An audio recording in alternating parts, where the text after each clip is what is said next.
Good evening, everyone, for tonight's action-packed corporate scrutiny meeting for the 18th of March 2025. Thank you all for coming. Just a reminder that this meeting is being recorded and will be uploaded to YouTube. Number one, we have apologies from Councillor Hadley, Councillor Wadrup and Councillor Coates. I'm assuming there are no further apologies. Agenda item 2, minutes of the previous meeting. These are minutes from the meeting of the 6th of February this year and are obviously here for approval. Would anybody like to move those minutes? Okay, Councillor Couchman, and second, Councillor Summers. And everyone in approval for that? Yeah, brilliant, thank you. Item Agenda 3, declarations of interest. Does anybody have any interests that they would like to declare? So no. Agenda item 4, Chair's update. Don't have any specific updates. Moving on to agenda item 5 and 6. Together we have no responses or matters on both those agenda items. So we'll move straight into the main agenda items. Firstly, agenda item 7 is the local government reorganisation and devolution. Obviously, you might well be aware that this went to full council. It was already on the agenda for this committee. It's a bit of a chance really to kind of take a second look. Anything that's pertinent that comes to mind, or anything that wasn't said before, here is your chance. So we do have the leader of the council, Councillor Dean, here with the report. We also have the Assistant Director for Policy and Performance, Amadip Kaur, as well. Would anybody like to have a quick word on this report? First of all, Councillor Dean. Thank you, Chair. As you say, it has gone through full council, so I don't think there's an awful lot to add to that. It's as it was then. So if there are any other issues that people have picked up on, we're happy to hear them. Okay, there's some recommendations that at the end we can just quickly. I'll come to that. There is some recommendations at the end. We'll quickly confirm over those at the end. Councillor Couchman, do you want to come in? I just wanted to say that although it's gone to full council, at the moment we know very little, and I'm hoping that in the new municipal year, I was going to call it academic year, sorry, in the new municipal year, that we will get regular updates to this committee so that we can advise, intervene, discuss. So before the final decision is made, submission has to go in November. Yeah, definitely hope so too. I've got just a few questions. Does anybody want to come in with a question at this particular stage? Okay to crack on? Yep, go for it. Councillor Wells. Thank you very much. I think there's very little risk of me stealing your thunder, but I was just a couple of comments. I reread the report coming to the meeting, and as you correctly said, Councillor Couchman, that there is a lot to be done, and I understand from comments that have been made previously, it's a very fluid and ongoing situation.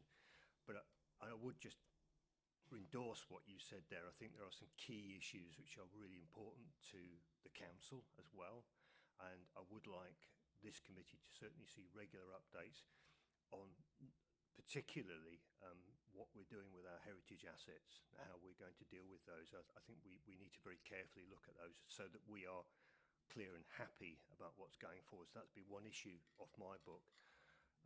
The second thing that strikes me is that it's about local representation. I'm not sure how that's going to work going forward, but the number of councillors we have for this council representing the number of people, we're in a fortunate position.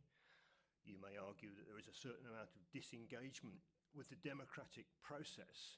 That doesn't mean we shouldn't be trying So I'd be really keen to make sure we still have this a comparable level of representation, and we have that opportunity to have proper engagement, so that whatever that vehicle is going forward, it can be successful and truly representative of the people who it serves. So those are my two issues anyway. Thank you.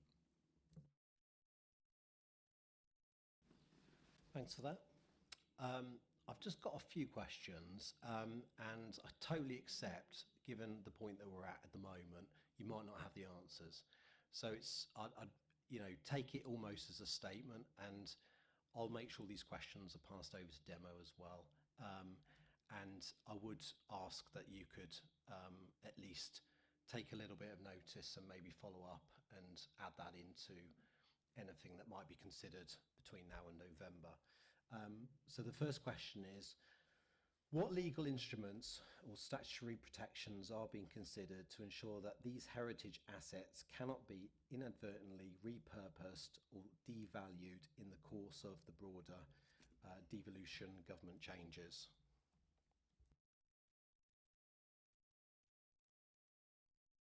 I'm going to pass that to one of our officers because that's far too legalistic for me. Thank you. What I would say is that we are really early on in the discussions around this. We haven't even agreed what model we're going to go for. Will it be one unitary? Will it be two? Will it be three? There's further work to be done, and all those things, that the point that you've just raised there, are things that we will need to consider in the next phase of business planning. So, we are just expressing our interest now. I think I've said that we will need to ensure that any work that we're doing, we think about how we can protect the assets and make sure that in any new authority, if they feature, that they are prioritised. But I know that there are alternative governance models as well that people might want us to look at, which is something that we will review. But I just don't think that we're there yet at this point in time. No, appreciate the answer. And as I said at the beginning, I totally accept and understand that. It's just more of a consideration. Just a few more, and to be honest, I'll read them all out. You can take note, of course, and if you want to come back on any of them during this meeting, then you may do so. So, because it wasn't ruled out, if a local parish council is established, would you consider how that authority is accountable and how that's defined relative to the larger local government? That's going to obviously replace it.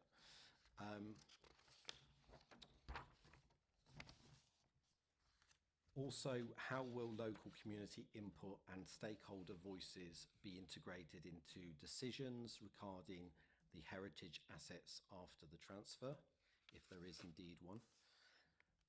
And then two that are linked, what processes are in place to comprehensively catalogue, appraise and document our heritage assets before and after the restructuring?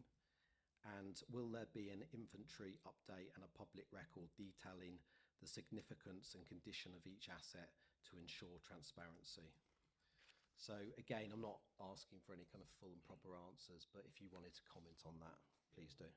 I'm happy to comment on a couple of those things. So the first one in relation to the inventory of our assets, well, that's our asset management strategy, which we are going to be picking up later on today. So I think, and it's important that we have that. I think it's important that before we go into negotiations, we fully understand what our assets are. The other question that you raised around local input and stakeholders. So I think, I think that's something in the process that we need to do over the next 6 months. I think the really tight timescales that we've been given by government to respond to the January date and then to the March date, and the amount of work in getting agreement. I think one of the points that I know that both Carol and I have raised at Leaders Board is around wider stakeholder engagement, and we need to look at that, and we need to feed that in through the next stage of this process. So that's something that is at the forefront of our minds in making sure, and particularly things like the business community, how we ensure that we engage with them. And on your second question, what was the second one? So, well, the first one that you gave.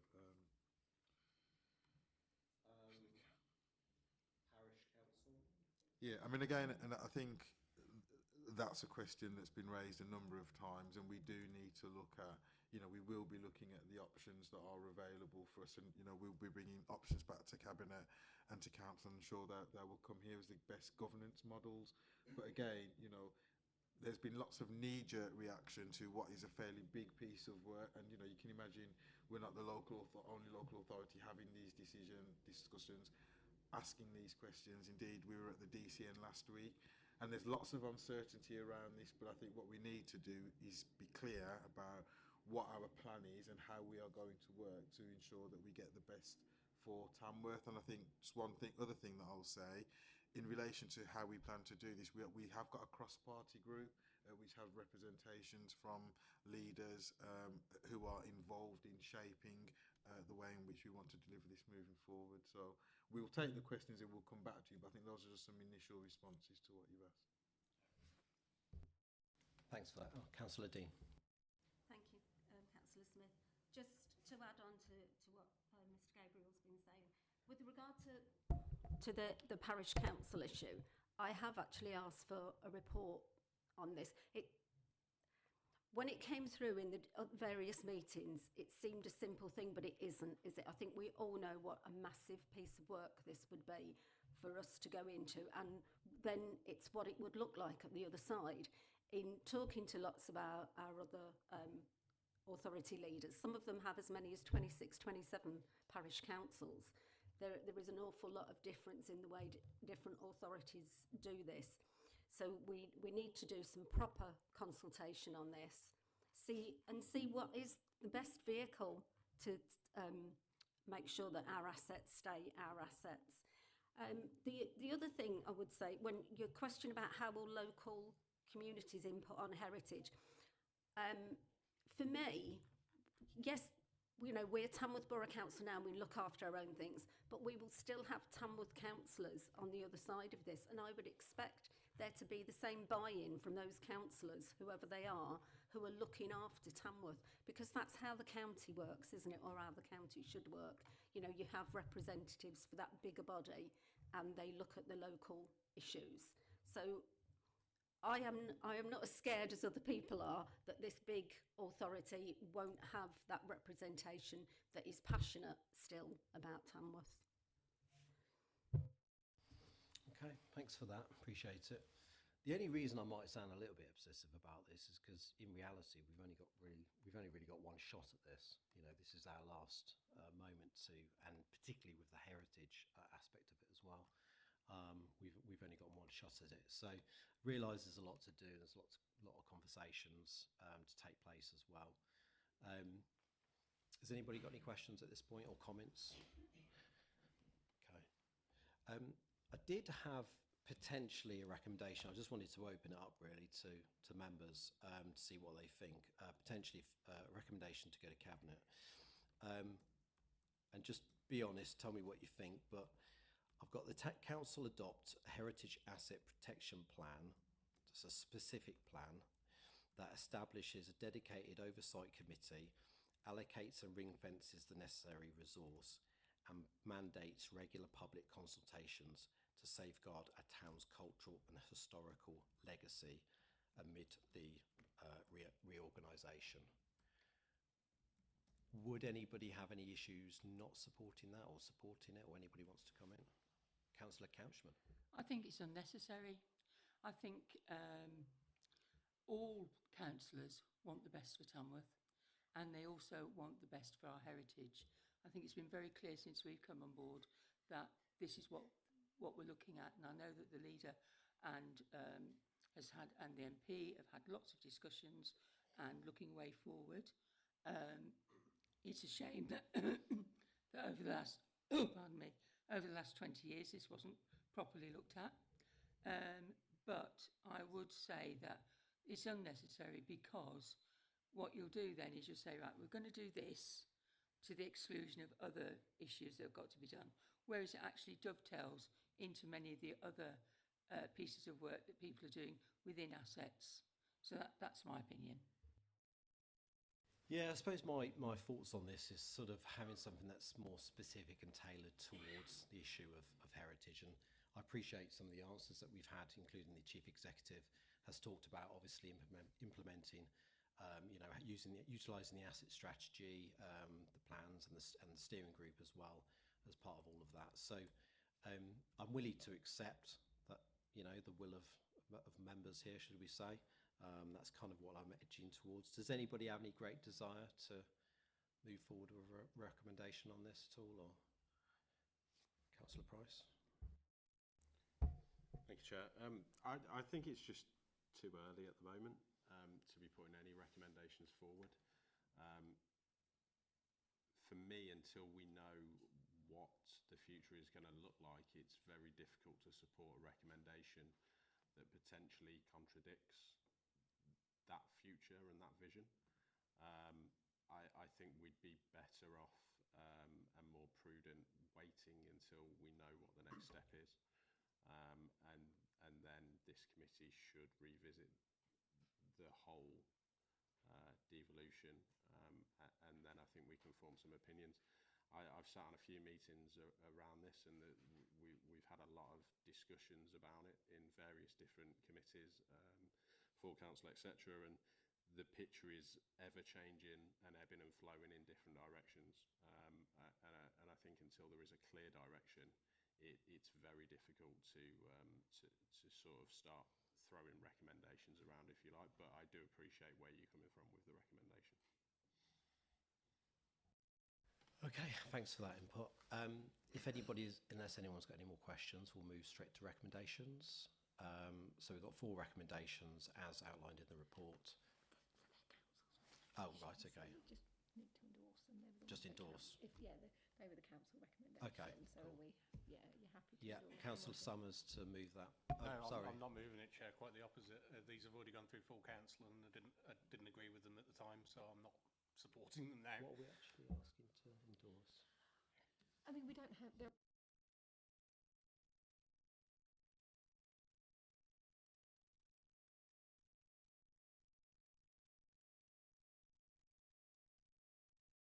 you might have a move in a second and a vote. Yeah, shall we leave it there then? Because obviously it's already been spoken out at full council. Go for it. I was just going to say the £100,000. I mean, what exactly is coming of that? It's duplicate work. It's not. It's a waste of money. You could build a play park for 100k. So I wouldn't support them if they'd come through this first. But again, this is reversed. We've already done it. What the recommendations in there are a done deal. They got passed through regardless. Okay, shall we leave it there? Any more comments or questions? Oh, Councillor Couchman. Well, if you're asking us to endorse them, I'm happy to endorse them because they're there. It is a bit superfluous, really, but, if you want us to, we will. I think the reality is if we took a vote, we would just end up voting it would just be a copy and paste of the full council vote, wouldn't it? So it probably wouldn't achieve anything. Okay, we'll leave it there then. So yeah, no, I appreciate the officers involved in that, and if you need to go at this stage, then do so. Much appreciated. Okay, so yeah, moving on to the next agenda item, which is agenda item 8. So this is an update on housing voids, seen early at the beginning of the start of the last election cycle. So we do have the Assistant Director of Assets, Paul Weston, to provide an update on the actions taken in relation to voids since the last report, as I said, going back to April actually. We also have the portfolio holder for, I believe we do anyway. Yep. Squirrel away. There you are. Portfolio holder for housing, homelessness and planning. And we also have a representative from Equans. Don't always get this opportunity. That's Chris from Equans sitting down there as well. So if you've got any specific questions for him, then this is your chance. So yeah, who wants to kick this one off? Portfolio holder or Paul Weston? Go for it. I'll pick this one up. Yeah, so obviously you've all seen the report. following the last report through Scrutiny Committee, there were certain recommendations passed through to Cabinet which were made in June 2024. The recommendations are listed in the table. There's some actions that we've already taken and sort of highlight some of the actions taken to date. Picks up also some additional actions because you'll probably be aware from a Cabinet report in October of last year, the Cabinet actually approved a contract reset with Equans, which was looking at sort of the whole sort of range of service provided by Equans, which will include the voids. So I think whilst there has been action taken in terms of the recommendations to Cabinet, many of those will end up being just superseded anyway by the work that's been done as part of the contract reset process. So like I say, I won't read through the table because it's in front of you. You will have seen that.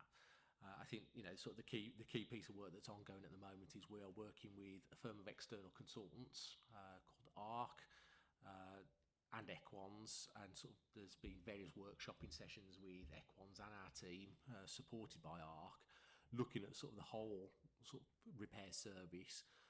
One of the key areas in that, of course, will be the voids, and looking at sort of how we reframe the delivery of voids.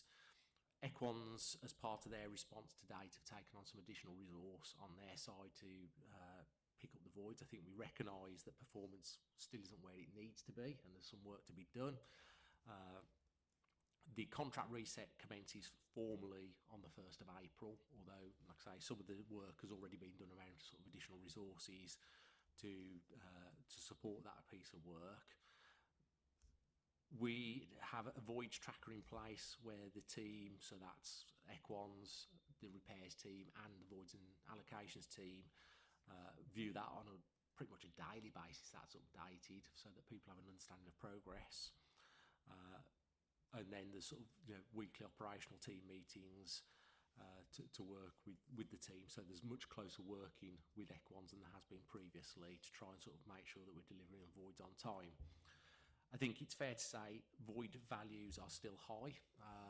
I think when I had a quick look at some of the Housemarque benchmark figures, I think 3,600 was a sort of average cost. We're sort of close to the £4,500 for a void at the moment still.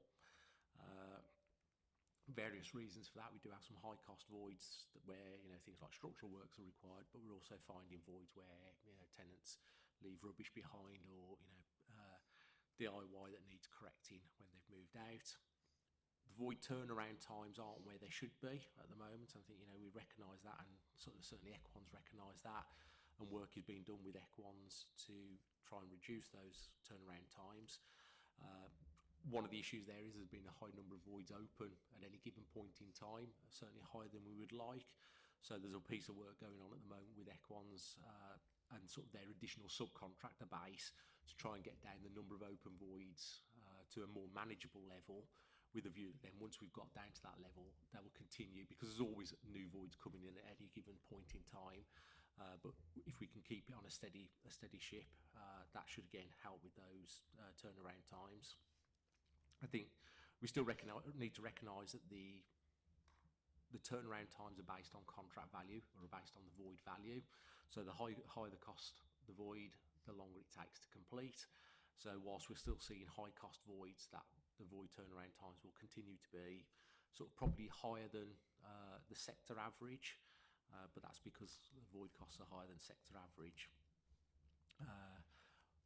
At the moment, the KPI details are monitored on a monthly basis. As part of the contract reset process, we've committed to sort of bringing reports through on a quarterly basis to update on sort of the key performance indicator, but also the progress against our reset programme. So to give members an indication as to how the reset is going and how things are progressing on the reset. I think that probably covers all the key points in there. Appreciate there's sort of probably some questions that will arise from that you may need some answers. I'm not sure I'll have all the answers for you today, but what we'll do is commit to sort of take away any questions and come back with those answers for you. Thank you. Thanks for that, for the report. Appreciated. Got a number of questions myself, but obviously I'll bring in the members first. I've got 6 actually myself. So I'd appreciate anything you can do to keep the answers as direct and concise as possible. So I've got Councillor Couchman to start. On page 27, you've got the void turnaround times, and it seems to have jumped considerably with our average period with housing, as opposed to sort of like the contractor times been going up year on year slowly, but ours has sort of like jumped from 23 to 46. And also our average void period has gone up, I'm taking it these are days, have gone up from 61 to 88. You know, it's a lot of missed revenue there.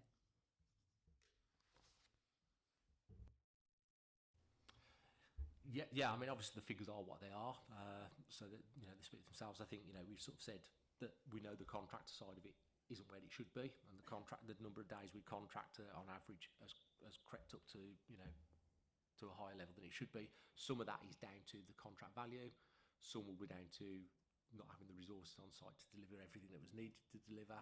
I think the period with housing also gets affected by that because they sort of start that letting process, and because there's been a bit of uncertainty around sort of return times, that makes it difficult to do that letting process. So it's pushed that out further as well. I would have to take away a bit more question on the sort of some of the background of that, because that's not my area. So there may well be other reasons that sort of sit behind that as well. If I can come back, I mean, if you could let us know why, for instance, the void period has increased so much. I mean, 88 days is nearly 3 months, and for a council property to be void for 3 months and empty, where a family could be desperately needing that to me, is very poor management. I hate to say that, but I feel it's not managed well there. And could we please look into that? And if we could be given some more information, I'd be grateful.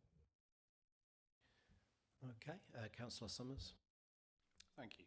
You pretty much, and we're on a theme here, Councillor Couchman. You basically said pretty much what I was going to say. I mean, yeah, it's since 2021-22, we've gone up 12 hours to look at to refurbish a void. I mean, you've said it's not all resources are on site to do the void refurbishment, but have we actually increased what we do? Has there been any legislative impact that has increased the amount of time spent on a void? It used to be, I believe, that we kind of gutted the entire place and put it back. Did it not? No. Sorry, that was what we understood, or at least I understood. We pretty much gutted the place, ripped everything out and put it back in again, and even stuff that had been fitted like wet rooms and stuff like that. So what is it we're doing to get these back turned around, and what actually is causing the delay? Is it missing parts, missing furniture, anything like that? Because the voids have gone down, but everything else has gone up. So it's what are we doing to these properties, and are we doing too much? I mean, I think it'd be difficult to say we're doing too much because we have a standard that we have to get them to in order to let them. There's no one single answer, unfortunately, in terms of that. We know, as I've said, contractor performance hasn't been where it should be, and I think Equans would accept that, and this is why we're having the contract reset process. But like I say, void costs are high, and we're finding that a lot of properties are having sort of quite extensive works, and I think part of the problem with the average figures is that there will be some very high cost long period voids in there where they've had extensive works done in them, perhaps structural works and that type of stuff, which sort of skew the figures slightly as well. So those are overall averages. I mean, I think there's been a couple of voids where we've done structural works, for example. Those can take quite a considerable period of time to turn around, but also they're perhaps £20,000 or £30,000 worth of work in there. So there's no one single answer on it. I think there's a whole range of issues in there, but I think the average void cost is high at the moment. Can I just come back on that? So yeah, I mean the key thing here is it's average, and you're saying that some are taking longer, the minority are taking longer, which is skewing the figures. So what would you say is the typical average contractor time then? I'd have to come back on that because I think we'd have to determine what we think an average property is. Because, like I say, there's a, you know, we could look at it, if we looked at the industry average of around about 2,500 to 3,000 and sort of framed it on that, we could run a figure on that, but ours aren't running that figure at the moment. So I could probably band it in terms of looking at bandings of figures. Yeah, sorry through you, Chair. Yeah, I mean, obviously the average is made up of single figure data going in to make that average. So, I mean, we can quite easily see if we took out the extremities, the few that are taking longer and skewing it quite a bit to get to 12 hours more, then we'd have a typical time. I mean, I'd expect in every any set of figures where an average is produced that if there were only very minor, like there was one property that was 100 hours to refurbish and it really skewed the average contractor time, I'd expect that to be singled out, pointed out and put in the report as such, because it gives a better picture then, because you can actually just ignore that one and say, well, actually our typical time is 30 hours. So unless the figures are, you know, every single figure going into average contractor time is is quite high, personally I'd want to see that. I'd want to see those figures as to what our typical turnaround times are, and discount the exceptions. Okay, I've just got a quick question that kind of extends on to Councillor Couchman's, Councillor Summers, and then I'll bring in Councillor Wells and Councillor Price. So in terms of those increases, should we say, on the contractor time and the void period time, you've sort of mentioned the factors that are driving that. Just out of interest though, how did these align with the improvements promised in the contract reset? So in terms of the contract reset, what we're aiming for at the moment is revisiting the void turnaround times. The contract sets them out by value. So essentially the contract says, based on a value banding, the void period should be X number of days. So we're revisiting that to make sure those look right for us. The view will be is that within sort of certainly the first 3 months, we would expect the contracts to be delivering within those agreed target timescales. Wherever possible, there will always be some properties where the works are of a specialist nature, or there's something out of the ordinary where you might not be able to, and we'd have to take those out of the sort of statistics for that purpose. But just a general purpose void should be getting back to the contract value within that first 3 months, the contract reset. Okay, got Councillor Wells then Price. Thank you.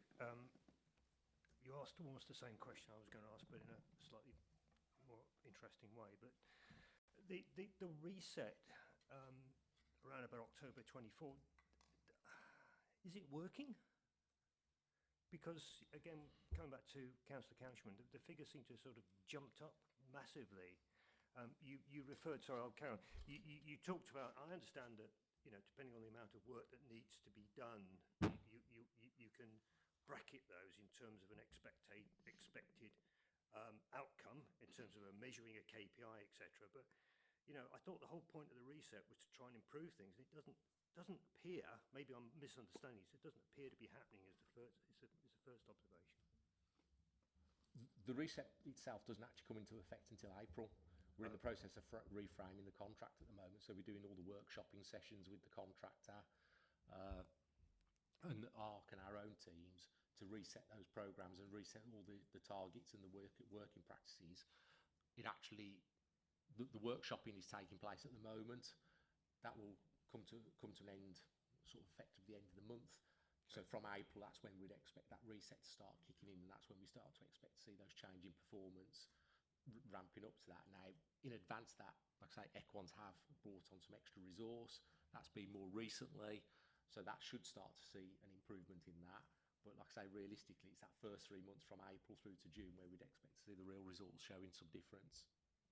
Okay, one final question, if I might, is that I read the report, and you know, I said to Rob earlier that, you know, it is disappointing that people leave a premises in a poor state, and there is a lot of work. There's clearly a lot of work to be done in order to be made available for somebody else.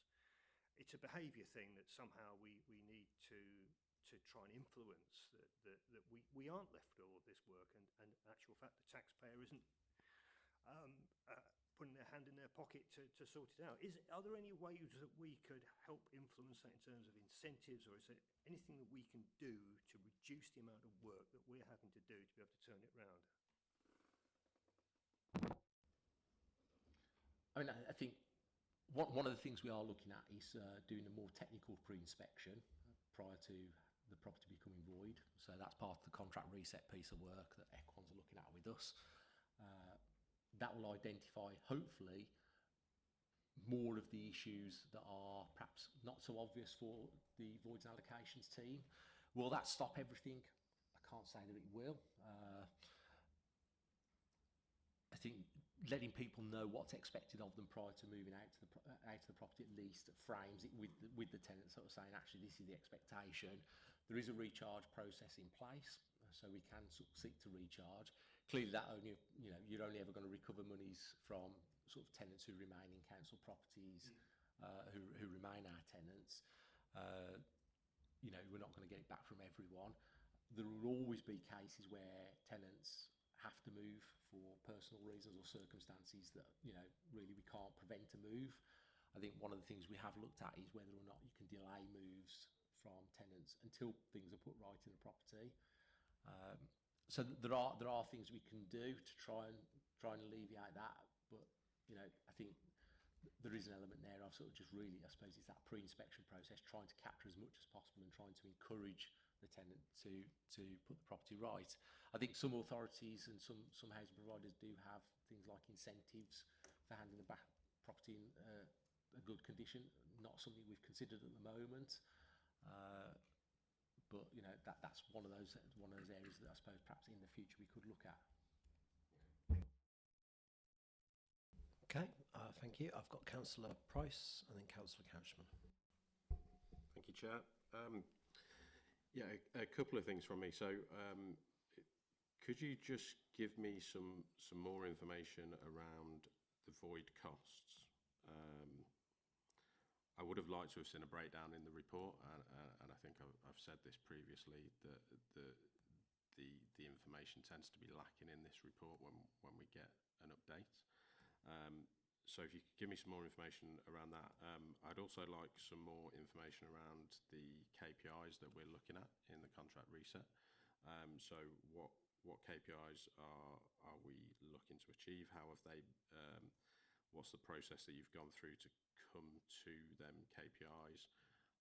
From Equans' point of view, do you believe the new KPIs are achievable, or could we be looking 6 months, a year down the line that you've actually agreed to some KPIs that you were never going to achieve, and we're all back to square one?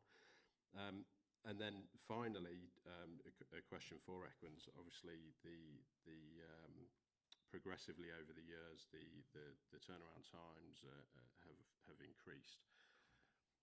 Could you give us a brief overview of why you think that is? What has happened within your business that has led us to this point that we're at the minute, and what confidence can you give us going forward that we're not going to go back down that route, if you like? Thank you. Good evening, thank you. Just to pick up on the key performance indicator point. So from a contract reset perspective, we've engaged ARC, as Paul Weston has referred to, who are bringing in industry benchmarking with that. And I think it's fair to say that from when the contract went into inception 5 years ago, the industry's moved on. We're seeing increased void costs and we're seeing increased turnaround times. So moving forward, the KPIs will be reflective of the service as is. But I think the key action around that is that we're constantly reviewing it and then reset if accordingly, not to increase, but ultimately the driver will be to reduce as we go through the change and the reset. I think coming back to your point around what has changed, as part of the reset again, we're doing a lot of analysis, and I can probably pick up sort of 3 key points just for the purpose of this forum.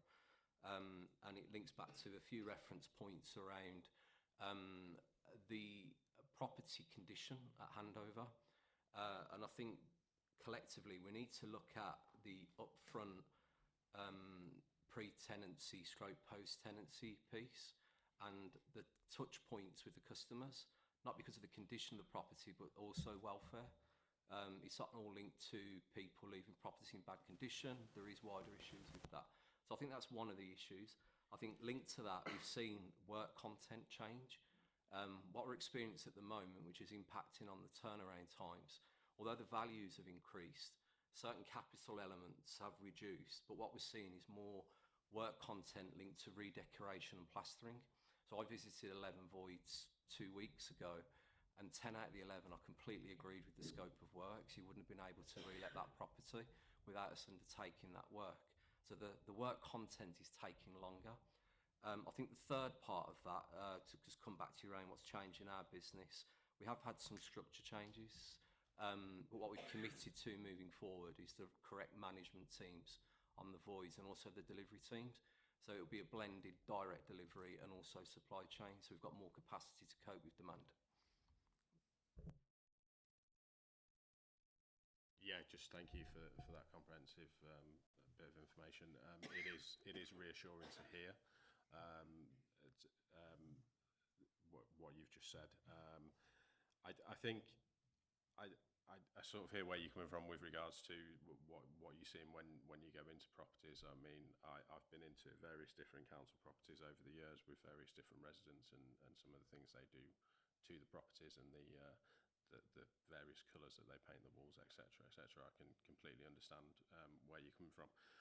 I think you're right with regards to the checks that need to be done, and I think it's something that we've said before in this committee that we need to be better at as an authority with regards to checking the properties pre, during, and after. I mean, I privately rent and I have regular 6-month inspections, and without fail they'll come in, they'll check it, and everything's noted and agreed.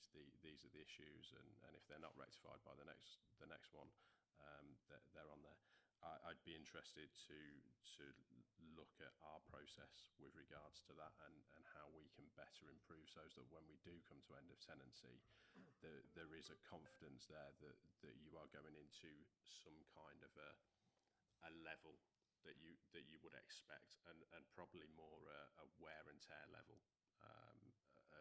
of sort of the property, as opposed to, you know, you're walking into it, there's walls that have been knocked down, the colours are outrageous, and you know it takes 30 coats of paint, etc., etc. So yeah, I do agree, and I think you're right. There needs to be a two-way bit of working, and you know, we need to be flexible with each other with regards to what we expect, but it does need to be defined. But yeah, thanks for that information. Thanks, Chair. Okay, I'll just you actually asked my question, but I'll just add to that. So, in terms of,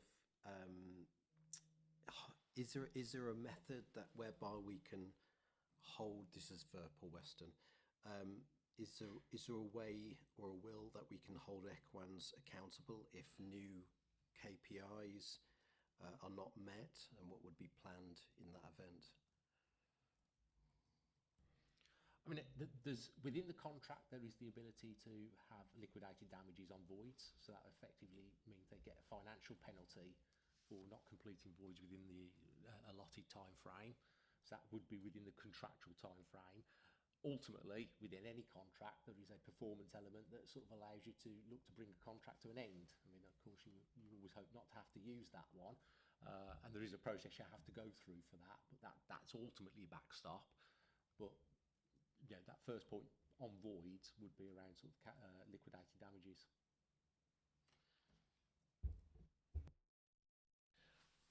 Councillor Couchman, do you have a question? I've got 3 comments actually. Firstly, I was brought up as an army child, and every time you moved into a quarter, a house, or you moved out, it was inspected, there was an inventory, everything was checked. If it wasn't right, you were you were fined. Now, I'm not expecting us to do that, but I'm thinking along the lines that Councillor Price was saying, and also in part of one of the charts on the report, talking about, a pre-inspection before the people move out, if obviously they're going to move, because then that gives you an idea of what needs to be done. Secondly, a bit concerned when Councillor Summers said when you go in you rip everything out, because if somebody's put a wet room in, obviously it's usually us. Why would we rip it out? Anything that's sort of like disabled adaptations, we want to keep them in, surely.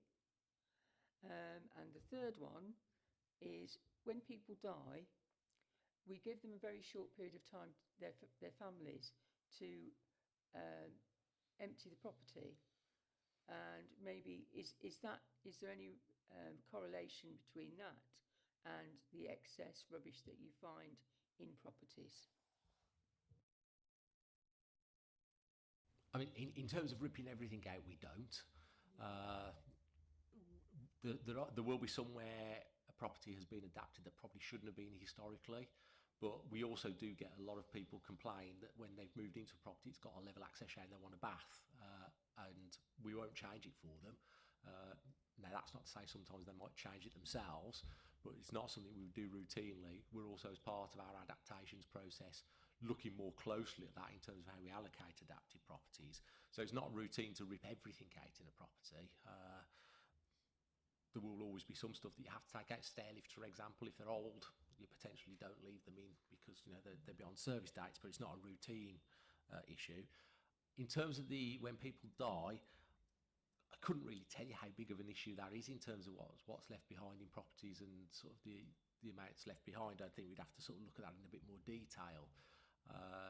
But I think that's probably more of an issue in sheltered housing than perhaps anywhere else. And I would say, on average, the shelters probably aren't that bad, are they, in terms of what we get in those? So that's probably not a major issue in those properties. I mean, it's one of those. Clearing gardens is always a big issue in terms of rubbish left in gardens and in sheds and that side of stuff. Always seems to be quite a big one. But I wouldn't say it was necessarily linked to people dying. But I think we'd have to look at that one in a bit more detail because I couldn't tell you offhand what sort of how that split is, because we tend not to know the circumstance necessarily of why a property's come void. It was just the fact that you got the amount of rubbish, and I was just wondering if it's because people have died, and not all of our old people are in sheltered housing accommodation. But third thing about looking at maybe pre-inspecting before people leave, I think that would be very useful. When we know they're going to leave. Yeah, so I think, as it says in the report, at the moment the voids and allocations team do a pre-inspection and they do identify what they can in a property. As part of the contract reset process, what we're looking at is a technical officer, probably someone from Equans and one of our own project officers going into the property, in part because they can probably pick up more of the issues in a property than the voids and allocations officer because they're not technically minded. But it also starts that process of scheduling the void up ready for when it comes empty, so you've already got a feel for what contract resource is needed on it. So that should again help to sort of speed that process up because the contractor will already know in advance what they're walking into, where at the moment, like I say, it's done by the voids and allocations team. Okay, I've got a question. So on the first recommendation on the first page, and underneath further actions, so you've got a suggestion there where it's involving technical officers with the contractor representatives during notice period inspections to better schedule void works. I'm just wondering, how are you going to measure that that's actually working and it's successful, having that combined sort of collaborative approach? And is that part of the contract? So I think there's going to be two aspects to it. Obviously, the cost element of it. That's probably an easier one to measure because you'll do the pre-inspection, you'll identify what's required in the property in terms of rechargeable items. that'll be conveyed back to the tenant, and it should be fairly obvious at that point whether we're seeing more of those issues rectified prior to the tenants handing the keys back to us. So that probably is a bit more measurable. In terms of sort of overall void performance, probably is going to be more difficult to measure that one, because if all of the other aspects have been done at the same time around contractor performance and increased resources, potentially it all gets wrapped up into that overall performance element of it. So it's probably more difficult to measure that one on its own in terms of whether it's shown as a success. I think operationally, the team on the ground will sort of say, yes, it's working for us because it means we've got our resource planning in place earlier, or not, as the case may be. But like I say, I think because there's a lot of other stuff happening as part of that contract reset, it could get lost in that. So just to be clear, there's currently no proposal to have set measurements, whether that be KPIs or whatever, in place specifically in that area. Not around sort of the pre-inspections, other than that pre-inspections would be done. It's difficult to actually put a KPI to say number of defects found by the tenant or number of defects recharged. I think they will identify what's there and identify those recharges. What happens from that point, from that to the tenant moving out, is sort of largely outside of our control. The tenant either moves or they don't, but it's not really something we can hold as a contractor KPI. Surely, though, there would be sort of elements of like the timing of that pre-inspection, and that can fall into those, those ways of measuring it, in terms of like when that actually happens, number of days before, that sort of thing. We can look at that as part of that contract reset process, but again, not all of that's going to be within ours or the contractor's control, because that's when tenants give notice and that side of stuff. But yeah, we can look at that as part of that process. Okay. Got another question. Page 20, well, it says page 27 at the bottom. It's probably page 3, something like that. Talks about energy supply. Just a little bit about energy supply. It stated that arrangements have been finalised with a company to address energy supply issues that delay void delivery. So how significant are these energy-related delays compared to other factors? And again, to bang on about it, what metrics are there in place to determine the success on this in terms of the intervention?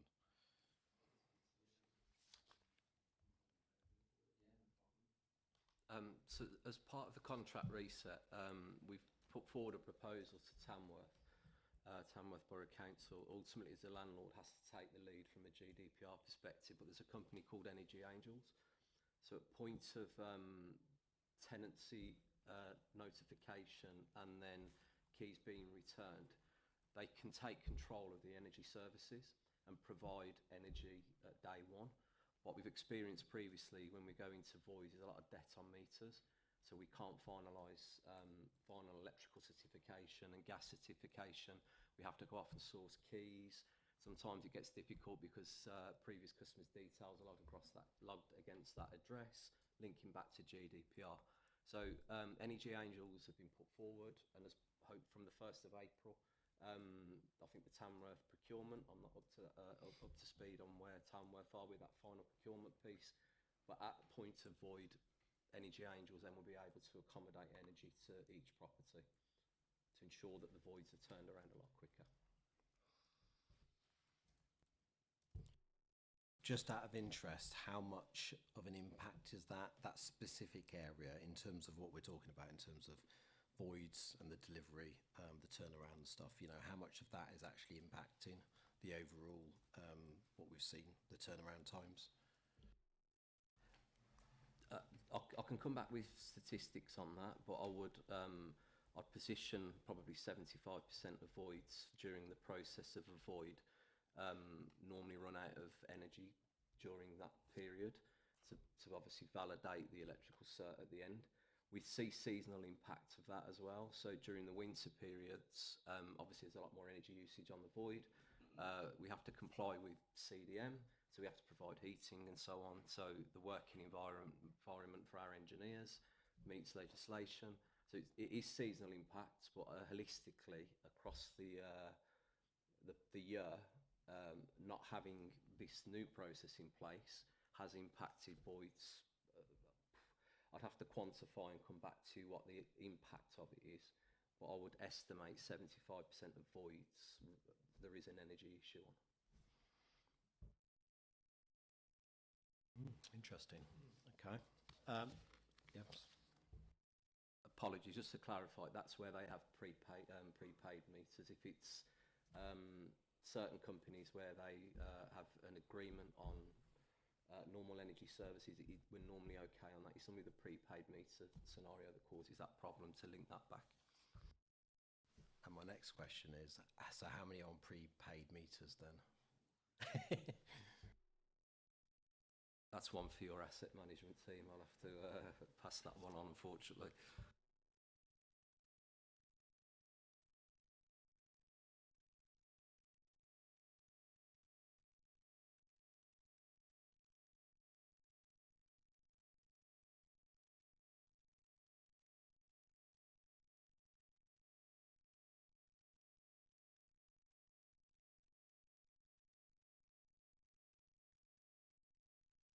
Okay. Councillor Price? Just a quick one for Paul. Paul, can we get some more information around this energy thing the next time this report comes? Because if that's having such a big impact on void turnaround, then that sort of changes the picture of what potentially we were all thinking about Equin's performance. If Equins are struggling to be able to do their job because there is issues with energy at the property, then that changes their performance slightly. So I would be interested to get a bit more information on that. I think, as Martin's just said, it's not something that you necessarily think about, but now that's actually been highlighted, that does sort of change the picture and the perspective a little bit. Yeah, no, that's fine. We can get that. And obviously, Chris is coming back on some of the information around sort of the overall impact of house supply in properties. Ties the two together. Yeah, I mean, I'm all for getting the best performance out of the companies that we work with, Equins, for instance. But if there's things out of their control that potentially in the figures that we're looking at are penalising you guys, and it's not your fault, then that is something that as a council we need to be sort of looking at and potentially removing that from your performance figures. So yeah, thank you. Okay. Any more questions or comments? Councillor Wells? Yeah, first of all, I totally agree with that. I think if there is what I used to call root cause of delay, that's a useful thing to know, so that if there are statistics that come through and say that X% of the things that were delayed beyond the KPI were as a result of whatever, then we know where it is and we know where we should be focusing our efforts. Got one final question. We put KPIs in really to drive a behaviour or an outcome that we want, and I think we all around this table would like a shorter void period because we want to get the stock back in use. My question is, what are we aiming for? What average void period do we want to achieve? So publicly, we'll suggest a figure of 16 days. That's largely because that's top quartile for benchmarking. I think we have to recognise that because it's based on contract values, those are the figures we should be aiming for, is effectively sort of saying, okay, contractually, based on the value of works, there is a figure within the contract that says works between X value and Y value, and sort of in bandings have a certain number of days, and that's what we should be arguably aiming for. I think if we can drive down void costs at the same time, then you start getting into the realms of sort of saying that's where the 16 days comes in, and being able to sort of drive void costs down, as well as getting the performance to the figures it should be. I think there are figures in the contract as part of the contract reset. That's something we come back to, and I think that's probably something we need to report back on in terms of the overall sort of agreed figures. Yeah, thanks. So you say 16, 16, 1 6? Yeah. So we're looking at figures here of 88 days at the moment, and you're proposing to get that down to about 16? I'm saying that's for a good one. That's top quartile on Housemark, and that's effectively where we should be aiming for. Yeah, okay. Thank you very much. That's helpful. Thank you. Any more questions or comments? No. Guess what? I've got some recommendations, and what I've tried to do is flow in what has already been said. So I think Councillor Price mentioned being, paraphrasing here, but exhausted at the fact that you're back again, and obviously the detail isn't included in the report. And I've seen that as well. I think we just need more detail. So I'll just go through what I've put down. So within the contract reset with Equans, incorporate clear, enforceable KPIs and regular, transparent performance reporting, and bring back to corporate scrutiny for review. And then I'll go through all what I've put here. So number 2, implement an integrated, proactive pre-void inspection process plan and bring this back to corporate scrutiny for review. Number 3, revise and vigorously enforce a tenant recharges policy that both informs tenants of their responsibilities at move out and creates incentives for returning properties in good condition, then bring this back to corporate scrutiny for review. And then the last one, and apologies because I've scribbled this down on the last one that you mentioned, bring back more data, provide more data, whether that be KPIs or metrics, on the impact on this energy meter issue that we've talked about, the sort of the bottleneck and the supply. Bring back more data in relation to that specific area and bring that back to corporate scrutiny to review with more data and information. So there's 4 recommendations there for Cabinet essentially. Anybody want to support those recommendations or have a conversation about it? Councillor Price? If you're moving them, Chair, I'm happy to second Yeah. that. Okay. Everyone would like to vote in favour or not in favour? Yeah, absolutely. Nothing controversial. No. No. And I'll of course bring those to Cabinet. When is the next Cabinet meeting? The next one's next week, so Okay. probably the April one. Okay. I'm pretty sure I'm around. Yeah. Yeah, I think it's important because I just think that obviously we need the details. You know, we really need the details. If there's ever a time, I'll send these across to you. Is Yeah, that if all right? I can have the Yeah, wording, yeah. that'd be Yeah, great. okay, Thank you. all right. I might have to come back to you, Councillor Price, just on the wording on that last one. I'm pretty sure I picked it up. Okay. Right, are we ready to move on to the next one? I think it's just I an don't know acknowledgement. If Chris might want to leave. Oh, sorry. Thank him and Yeah, I yeah. don't think- Okay. Thanks for coming along. It's much appreciated. I think it makes a difference as well. So, yeah. All right. Thank you.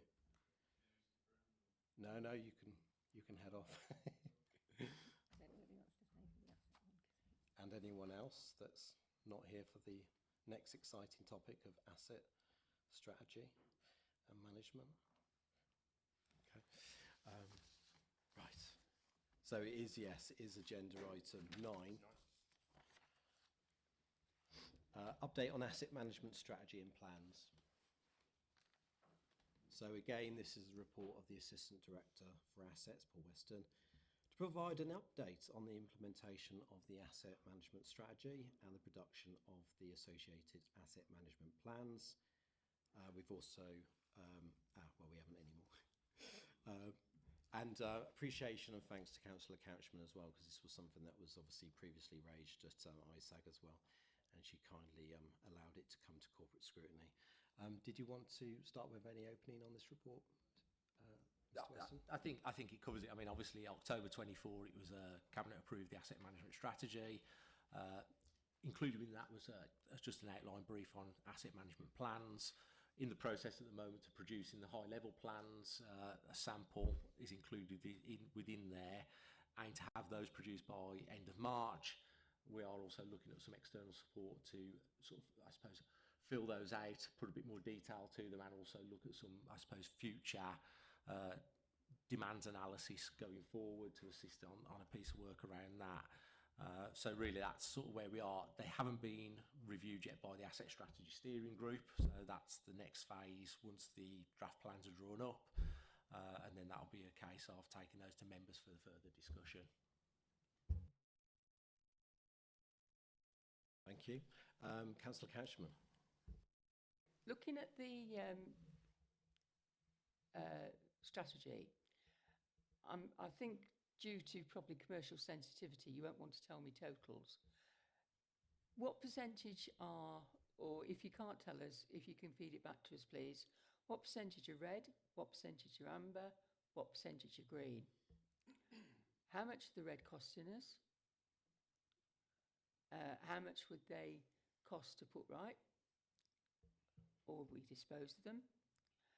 The amber, again, the decisions on that. And then looking at the example you gave us of the industrial units, and you go to put, all of their thing, and then you go right at the end. To be honest, I laughed. Recommendations, right, and you've got what they should do, and then you've got set up recommendation here, and it's got suitability for housing. Now, I hope that was a joke, because if you look where that is, right in the middle of an industrial estate, would you want to put housing there? I mean, I'm assuming that that is just an example of how it would look in the future. Am I right? So I suppose just to address that, I can't give you any figures on it yet because we're still in the process of producing those. So in terms of the red, ambers and greens, and like I say, once the high level plan has been produced, we'll sit down with the Asset Strategy Steering Group and reality check those and sort of do that sort of sanity check on it to make sure that we're sort of happy with it. That will give out that then figure of what do we think sits in red category, amber category, green category. So we're not there yet, so I couldn't tell you at this moment in time anyway. That will come once that piece of work is done. The suitability for housing will be on all of them, even if it's only to say we've considered it and it's not suitable for housing. But I think it's something, because obviously there's such a demand for housing development everywhere now, I don't think we can not include a comment on it to say we've at least considered it, even if it is only, as you say, well, because of where it is, you couldn't build housing or it wouldn't be suitable for housing. But I think we still have to comment and say that. So that's why that's in there. Even on something like the castle, we'll probably say suitable for housing. None, but it's still a consideration. I think just because we've flagged it, you've got to put it in there. So that will be on all of those, and then like I say, in those options that will be fleshed out with sort of more detail around each of those. But again, for the purpose of this, clearly, obviously, it hasn't been reviewed by anyone yet, so there's no detail added to these yet. So it gives you a feel for a flavour, I suppose, for what's like to be included in terms of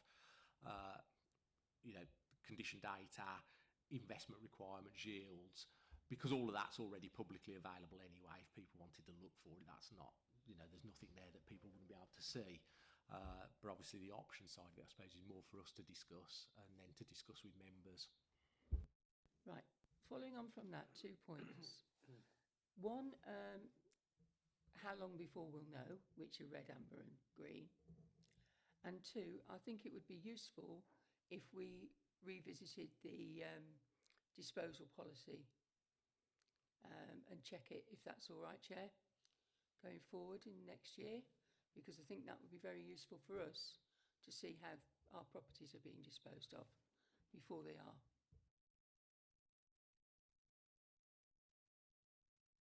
I'm working on these at the moment, so the view will be is I will have those high-level plans done by the end of March. I must admit I can't remember when the next Asset Strategy Steering Group is, but the view will be we'll look to take those to the Asset Strategy Steering Group, so that will sort of, I suppose, lead that timescales then in terms of when we'll be able to say red, amber and green to properties. As far as the disposals policy, more than happy to review, but it was actually updated as part of the asset strategy. So there was an updated version in the asset strategy at the same time. So there's a disposals and acquisitions policy in there. So it has only been done recently.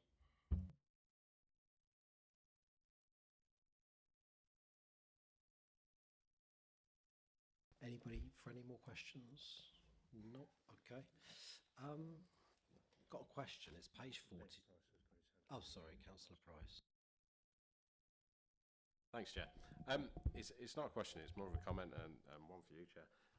Actually, twice tonight, Paul's presented a report, and one of the comments that he's made is that what the main content of the report is going to be finalised at the end of March, and we're sat here looking at it, and I feel like we've probably had this meeting with these two items a little bit too early, and in Paul's defence, he's a little bit handicapped because we have questions that he doesn't have the answers to yet, and I feel like that's a bit unfair on Paul, that we're trying to scrutinise something that he's not finished yet. Are you talking about the plans? Yes. The plans went to ISAG at the end of last year. No, but the high level details, which is part of some of Councillor Couchman's questions and I'm sure other questions, that detail hasn't been finalised yet. So Paul is being asked questions around it that he doesn't have the answers to yet. So I just feel we should probably be looking at when officers are completing work and when we're looking at scrutinising it. It was a comment, Chair, more than anything. Okay. Can I just come back on that? It wasn't, I didn't expect him to have all the answers. What I was hoping is sort of to show some sort of urgency, and to know that the fact it's going to be the end of March helps us now, because mid-year we can ask then, where we couldn't before because we wouldn't have had the information. And I get that, but I think for me to be able to effectively scrutinise, it's better to see the whole picture as opposed to part of the picture and then revisit at a later date when it's finished. I just feel like we've put Paul in a position where he doesn't have all the answers, and therefore we're not effectively scrutinising, so we're not effectively using our time to do what we're meant to be doing. I get your that point. is just a personal comment. I'm willing to accept I might not be getting it, but the strategy and the plans went both through ISAG, from what I understand, and Cabinet at the end of last year. Am I right? And they weren't considered sort of draft.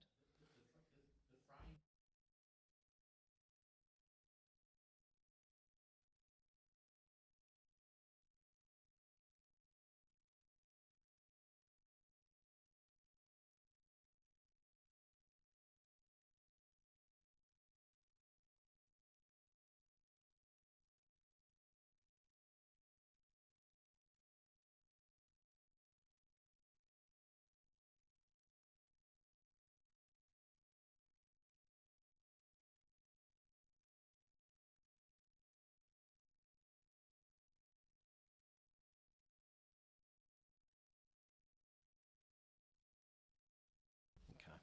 Why would it say asset management plans then on the appendixed item on the agenda? It seems a bit strange. Why wouldn't you just call it the framework? I think in the original document it was. It's not, it's exactly the same document.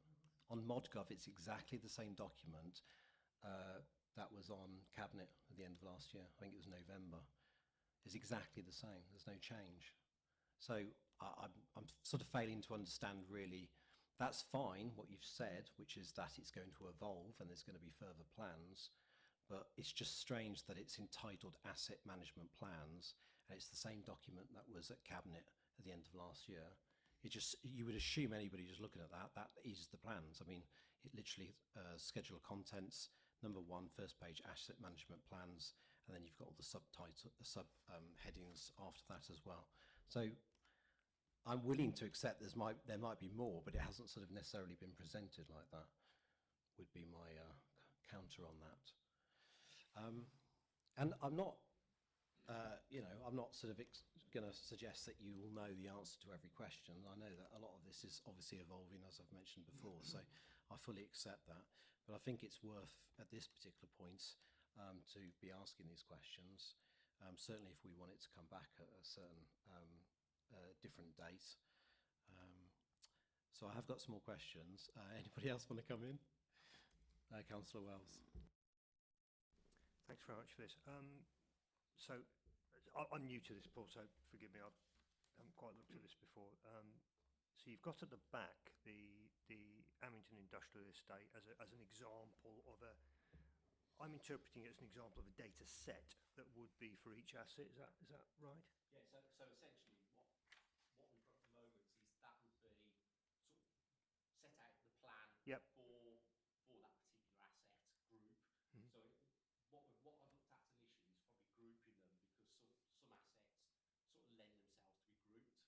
So Amington Industrial Estate, for example, that particular one, it's a group of units that are all together. You couldn't really take them in isolation and do anything with them in isolation. So they're a group of properties, and it sort of highlights effectively income, expenditure requirements, yields, and then sort of further down you'll Yep. see those recommendations sort of saying, and this is the potentials for these, and that's the bit where it's open for discussion then at some point. No, the reason I raise that is that when in my head, I'm a sort of a database person. I'm thinking about databases and stuff like that. I don't know if it's your intention to add into it, but would it be better on for example, the plan to show the boundary of the asset so we know exactly what we're talking about? Because I mean, I find in my day-to-day when I'm walking around Amington and I find a bit of land and I'm trying to find out who owns it and what it is and all the rest, it's quite difficult. So this would be really useful for me if I could find that, say that's ours, or isn't it? You see what I mean? Yeah, I can look at that as part of it. I mean, it Yeah. might not be applicable to all of the management No. plans, because where the groupings are perhaps wider than a single piece of land, it may not work as well for those. Mhm. But yeah, we can look at that. Well, where it is particularly pertinent, something that has come up,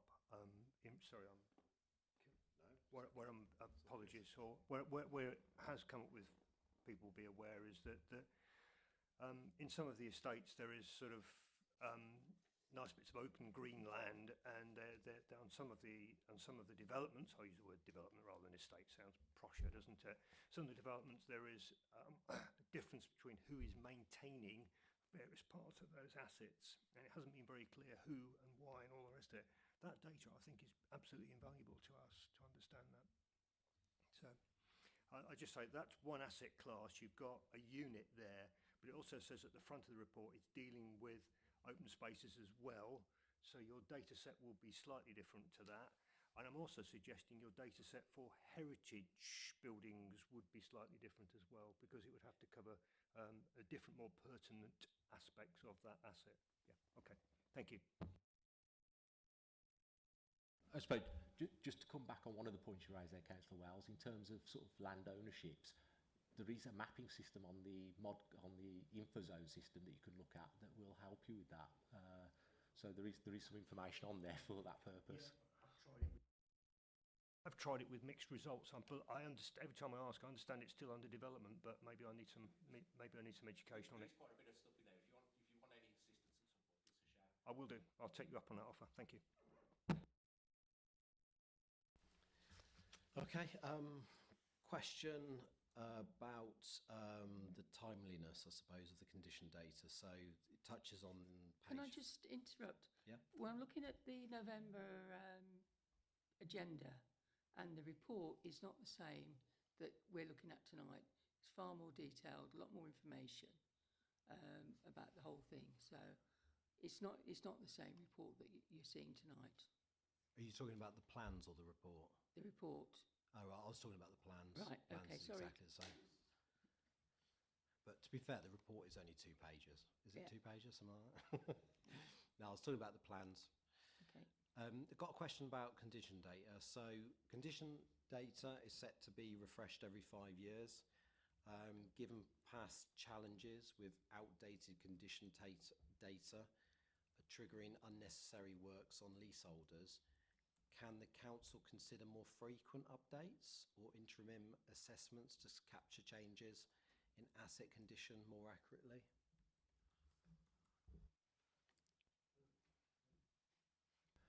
So, I mean, ultimately anything's possible, but it comes at a cost. So, you know, there's a balance there in terms of the amount of money we spend on undertaking condition survey and the value it gives us for the purposes of asset management planning. So we need to look at that. Bear in mind that a lot of the units, there will be a mixture of tenant repairing obligations, council repairing obligations, So I think we'd have to balance sort of the investment in sort of carrying out condition surveys with the value it gives us for the purposes of planning, sort of the asset management plan purpose. So I think there is a balance there. So yes, it is possible. Would I recommend it? I'm not sure I would. I think 5 years is fairly typical for this type of asset. Sometimes people will go even longer than 5 years. But like I say, I think if we did it too frequently, we'd end up spending a lot of money on sort of doing condition surveys that could probably be better spent actually doing something with the properties themselves. I think we had a bit of a discussion about this when I was on cabinet, which is that couldn't more be done essentially to utilise indirect visitation potentially at certain properties. Certainly, if there's like repairs, is obviously the obvious one, and that could be utilised. I'm assuming there would have to be a much better data system in place essentially to harvest that information. But it seems to me that given the number of times that potentially a property could be visited for all sorts of reasons, surely we can harness that information. Yeah, I think the obviously with this report refers to these asset management plans are not necessarily relating to our landlord responsibilities, so not relating to residential properties. So obviously, in terms of the residential properties, we'll be close to, or getting as close as possible to that 100% stock condition data, and also taking advantage of every opportunity, as you've outlined, void inspections, etc., to keep that information up to date. I think what point Paul was making was when we're talking about things like industrial units, etc., non-residential accommodation, then the picture is different, and actually the need for up-to-date information is slightly less is slightly less pertinent. And also, there's less of that incidental visitation that you refer to in terms of the industrial commercial units. Okay, thank you. Any more questions or comments? No. Councillor Couchman, you mentioned something earlier, and I scribbled it down not particularly well. I didn't know if you wanted it to be a recommendation, considering I'm going anyway. But you were talking about how properties are disposed, something to do with that? Do you want... And that was actually, you're quite right, Paul, it's there. I think we've looked at it. It's very detailed. I just thought it would help refresh, but I think if it's there, which is to say it's there. Okay. Okie dokie. All right. If there's no further questions or comments, then let's have a look. So, review and provide feedback on the draft asset management plan at Appendix 2. We've done that pretty much. So you don't need anything else? No. Okay. I think we're done with that agenda item then. So, again, thank you for the officers for their attendance. It's much appreciated, and for giving the answers that you did. Okay. Just before we do the last bit, we're just going to power through. Yeah. Does anybody want a moment to take a break? No. Shall we plough on? We've only got a few bits. We're doing all right for time. This is strange. It's too early. Pardon?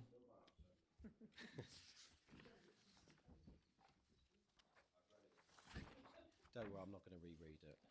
Yeah, read it all.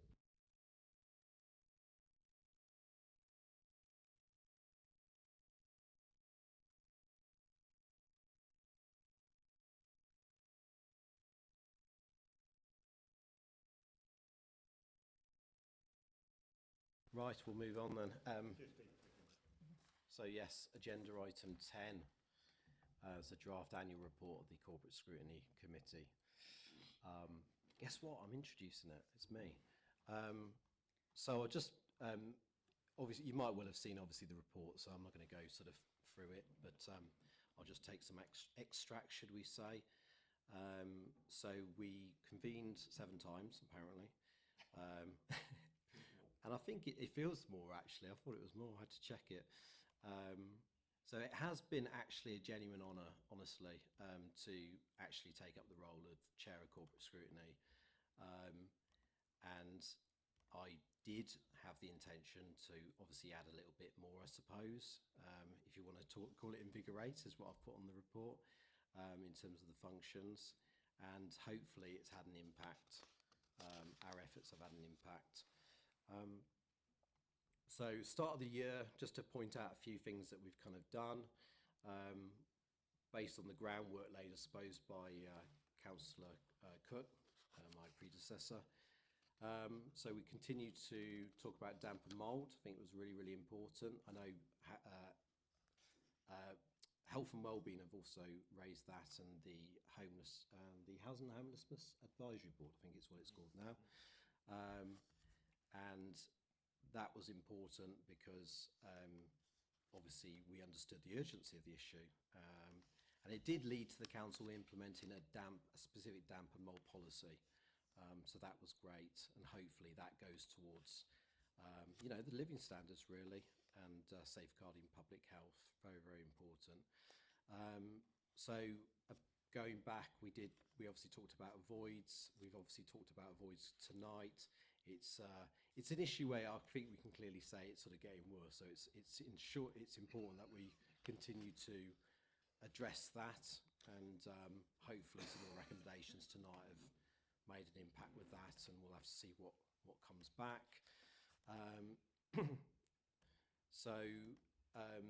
Sorry the meetings have been quite long. We've not had any working groups, and we've tried to fit as much in. So I appreciate the time that you've actually all given to the committee. I think one of them we did have to extend, didn't we? We've also talked about the ICT strategy. Very important. We might see that come back at some point. It's always evolving, especially with AI. Some people are not acceptance of AI, I suppose, and we'll have to see how important that is for the council. Housing repairs performance, and then further developments on the corporate plan and vision. And then subsequent meetings, we continue to tackle a range of critical issues resonating specifically within our community. And the obvious one, of course, is the strategic leaseholder review, which obviously goes way back. And the most recent incarnation was one that I took ownership with while I was on cabinet, and we managed to obviously pass that through into corporate scrutiny. So I'm really proud of what we've done there. I still think there's a lot more to do. And, it may be that we do bring it back to corporate scrutiny, but I think it's incumbent of the controlling group to, I suppose, steer that show further, and hopefully take on the considerations of what was the independent report and the current opinions of the leaseholders at the moment. Hopefully, I've put in here, it's fostered a bit more of a transparent approach with the leaseholders, and we've always tried to be fair and understanding of leaseholder issues. A bit more of a controversial one. We didn't all necessarily agree, but obviously we did have the reception, the customer service element. Regardless of the way it went around and the discussions, I think at the end of the day, the fact that we've got a front reception does bolster the customer service element of it, and hopefully we're looking at some advancements in technology around that as well. I think it's always going to be important having that online presence. So we also explored the meetings to be now taking place at Marmion House. And hopefully that will be more accessible and potentially more integrated as well. So moving on, then we've also discussed public safety and the preservation of our town's rich heritage, and that's come up several times, and indeed again tonight. So we've had concerns about safety in public spaces.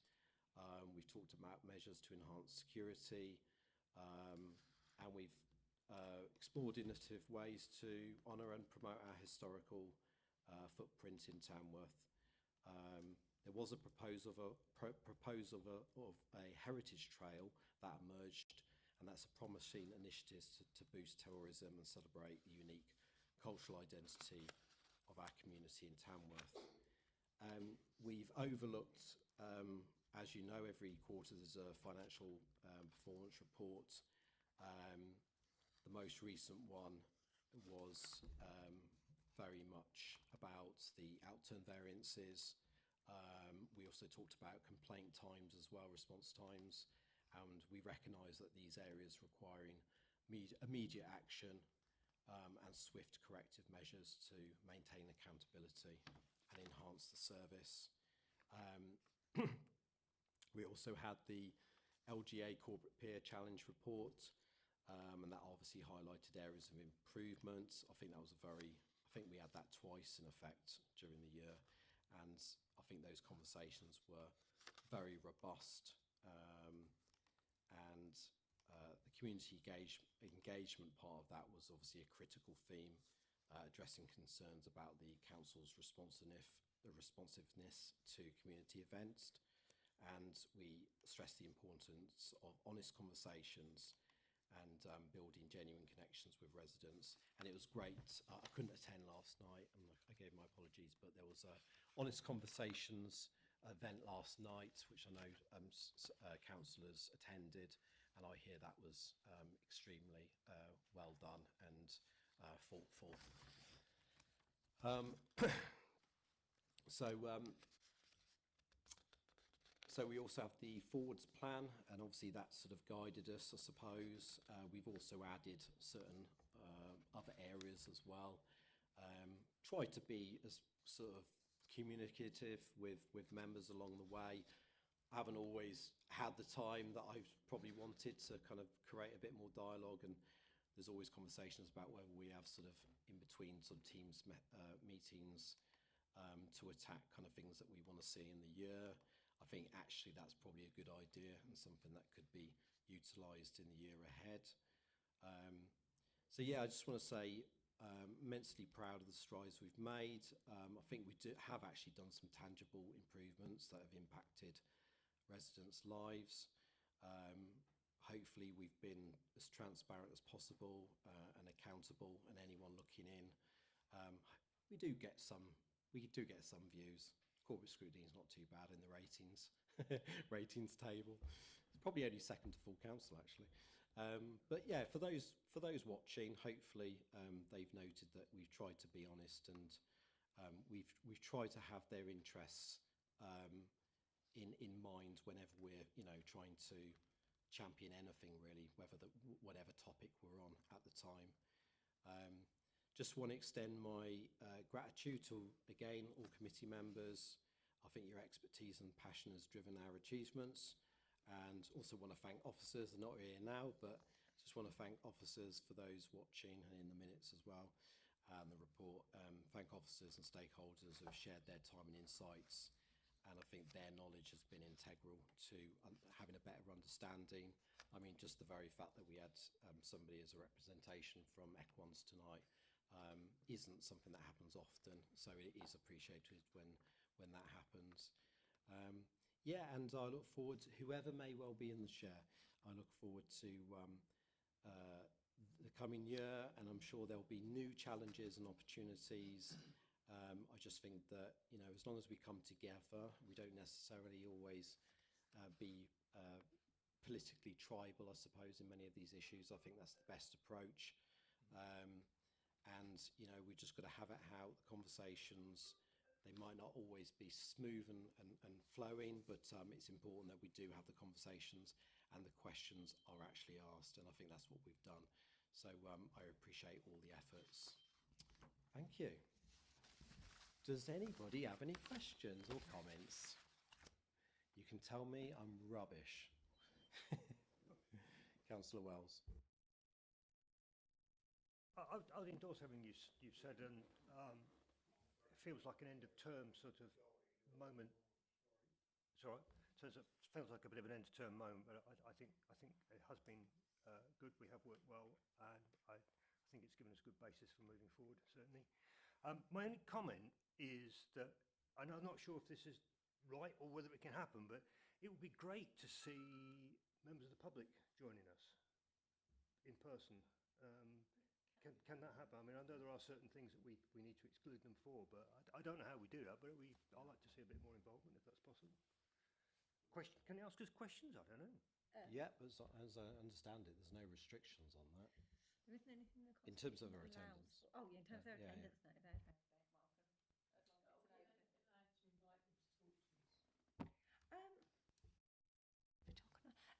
If you've got a specific matter, you can co-opt people, you know, with an expertise to come and partake. So, yeah, sorry, Councillor.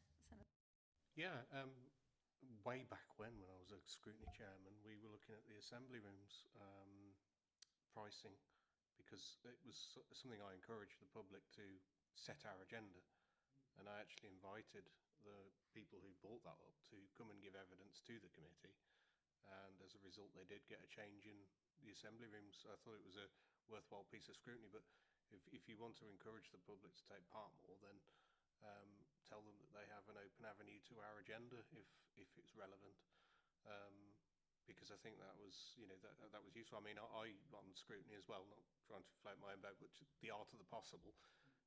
We commissioned a survey on the recycling service at the time as well. We actually had people, we got budget to send people out and ask people what they wanted from a recycling service that got fed back into us as well. You can do pretty much anything. So, yeah, make use of it. But I think we're only going to have 2 scrutiny committees next year anyway, aren't we? So we might not even have this one. Okay, any more comments, questions? No? Okay. Well, we don't need to do Can I anything. thank you for your chairmanship this year? It has been quite illuminating. Thank you. I'll take that as a compliment. Yeah, it's always been very exciting when you're in attendance. So especially with you and yeah. Okay, so anything We to do do? technically have a recommendation because it does just give you authority to finalise it, to go to full council, because obviously Yeah. I'll write it, add a Okay. little bit about So this we need a meeting mover and and a things. So we do just need a move and a seconder for the recommendation. Wouldn't it be please. embarrassing if nobody wants to move it? Councillor Price. You have to rewrite that. I've got Councillor Price to move, seconded by Councillor Summers. Okay, thank you Bit of very a much. Vote. All in favour? Awesome. All right. Thank you very much. And I believe we're now. Oh yes, we know we've got agenda item 11. Yeah, I Working mean, group. Yeah, there's not really anything, is there? Working group updates. There's none basically because we don't have a working group. And there's nothing about the plan ahead. No, Oh, I mean, yes, yeah, it's just, Yeah, I think does anybody have anything to mention about the forward plan? I've not looked it into forensic detail. Is anything standing out that they wanted to mention? I think what we've already discussed is like our heritage, that moving forward, the assets, pardon me, I think that needs to be tied down a lot firmer. Agreed. Okay. So yeah, we'll obviously, you know, potentially have a conversation about that, but we'll see how things pan out. And that's obviously again for the corporate scrutiny work plan as well. Again, obviously I've said this every time, but if anyone's got any ideas outside the committee and they want to email me at any time, happy to look at that and respond to that and go forward with it. Okay, I think we're ready to end it now. So again, thank you for all your participation in this committee and in the past year as well. It's much appreciated. And we'll close the meeting at 7:38 p.m.